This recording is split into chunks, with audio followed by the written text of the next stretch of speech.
Autrefois, 1830-1843. Livre premier. Aurore. Le soir, à la campagne, on sort, on se promène. Le pauvre dans son champ, le riche en son domaine. Moi, je vais devant moi. Le poète, en tout lieu, se sent chez lui, sentant qu'il est partout chez Dieu. Je vais volontiers seul, je médite ou j'écoute.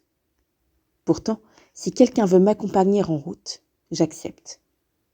Chacun a quelque chose en l'esprit, et tout homme est un livre où Dieu lui-même écrit.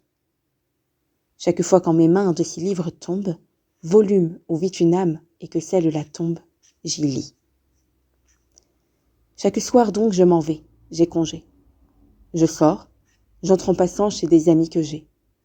On prend le frais au fond du jardin, en famille. Le serin mouille un peu les bancs sous la charmille. N'importe, je m'assieds, et je ne sais pourquoi tous les petits enfants viennent autour de moi. Dès que je suis assis, les voilà tous qui viennent. C'est qu'ils savent que j'ai leur goût. Ils se souviennent que j'aime, comme eux, l'air, les fleurs, les papillons, et les bêtes qu'on voit courir dans les sillons. Ils savent que je suis un homme qui les aime, un être auprès duquel on peut jouer, et même crier, faire du bruit, parler à haute voix. Que je riais comme eux et plus qu'eux autrefois, et qu'aujourd'hui, sitôt qu'à leurs ébats j'assiste, je leur souris encore, bien que je sois plus triste. Ils disent, doux amis, que je ne sais jamais me fâcher, qu'on s'amuse avec moi, que je fais des choses en carton, des dessins à la plume, que je raconte, à l'heure où la lampe s'allume, des contes charmants qui vous font peur la nuit, et qu'enfin je suis doux, pas fier et fort instruit.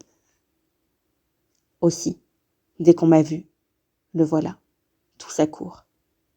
Ils quittent jeux, cerceaux et balles, ils m'entourent. Avec leurs beaux grands yeux d'enfant, sans peur, sans fiel, qui semblent toujours bleus, tant on y voit le ciel. Les petits, quand on est petit, on est très brave, grimpent sur mes genoux. Les grands ont un air grave. Ils m'apportent des nids de merles qu'ils ont pris, des albums, des crayons qui viennent de Paris. On me consulte, on a 100 choses à me dire. On parle, on cause, on rit surtout. J'aime le rire. Non.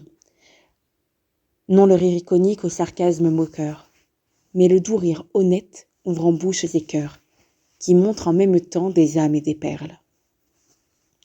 J'admire les crayons, l'album, les nids de merle, et quelquefois, on dit, quand j'ai bien admiré, il est du même avis que monsieur le curé. Puis, lorsqu'ils ont jasé tous ensemble à leur aise, ils font soudain les grands, s'appuyant sur ma chaise, et les petits, toujours groupés sur mes genoux. Un silence. Et cela veut dire « parle-nous ». Je leur parle de tout. Mes discours en eux sèment ou l'idée ou le fait. Comme ils m'aiment, ils aiment tout ce que je leur dis.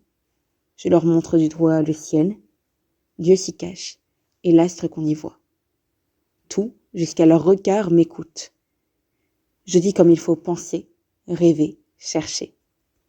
Dieu bénit l'homme, non pour avoir trouvé, mais pour avoir cherché. Je dis, donnez l'aumône aux pauvres humbles et penchés.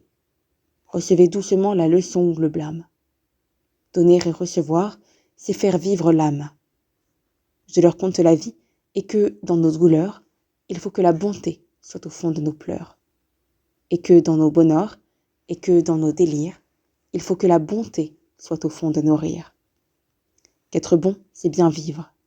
Et que l'adversité peut tout chasser d'une âme, excepté la bonté. Et qu'ainsi, les méchants, dans leur haine profonde, ont tort d'accuser Dieu.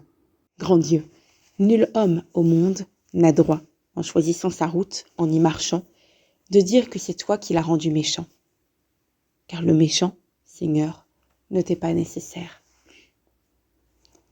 Je leur raconte aussi l'histoire, la misère du peuple juif, maudit qu'il faut enfin bénir, la Grèce, rayonnant jusque dans l'avenir, Rome, l'antique Égypte et ses plaines sans ombre, et tout ce qu'on y voit, de sinistre et de sombre.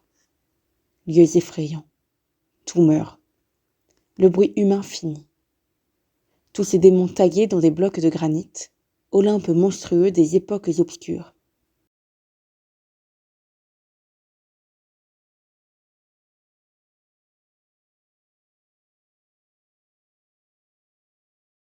Les sphinx, les Anubis, les Amons, les Mercures, sont assis au désert depuis 4000 ans. Autour d'eux, le vent souffle, et les sables brûlants montent comme une mer d'où sort leur tête énorme.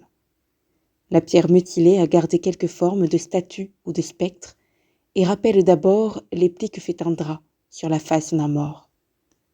On y distingue encore le front, le nez, la bouche, les yeux, je ne sais quoi d'horrible et de farouche, qui regarde et qui vit, masque vague et hideux, le voyageur de nuit qui passe à côté d'eux, s'épouvante et croit voir aux lueurs des étoiles des géants enchaînés et muets sous des voiles.